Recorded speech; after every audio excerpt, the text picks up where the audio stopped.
Claire, so Yes. what's on your portfolio that excites you at the moment? And leading into that, so question without notice. Yes. Sorry about this. No, go for it.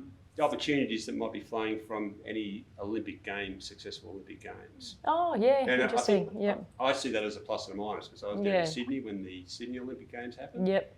And I saw huge social dislocation issues with lower economic, social people that were sort of moved on. Yeah, okay. If I can put it that way, it was pretty crude. Yeah.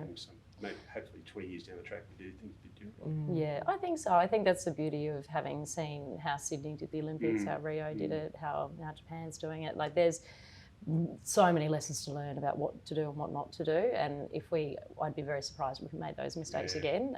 Listening to all the excitement in terms of the infrastructure that's coming, the $1 billion that's about to get spent on the Gabba.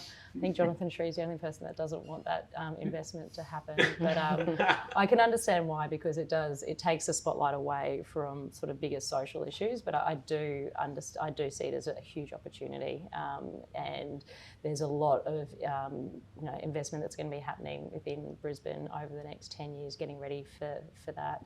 And I think it's just an opportunity for us all to benefit and make sure that money is being spent on infrastructure that will continue to get used in future generations, and an opportunity for all of us as business owners and affordable housing providers to really lean on the government to say, right, well, if we're going to be going and building these games villages, then we need to consider what is the afterlife of that.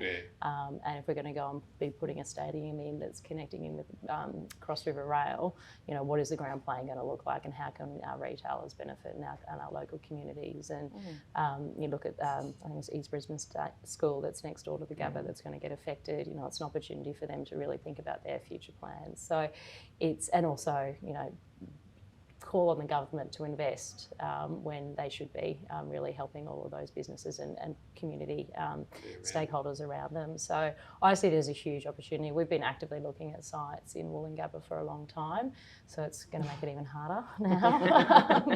But in terms of what the opportunities that the Games brings, I think it's huge. And what it does for confidence in the industry, I think is the most important thing. I think we're having a really good run in the property market at the moment, which we hope will continue on. But I'm going to call it the roaring 20s. It's happening. We've got a good decade of this now, because it's a decade of positivity, of money that's going to get invested and things to look forward to, in putting Brisbane on the map. I think we're one of the smallest cities to ever host the Games, and it really does put us up there as an international city.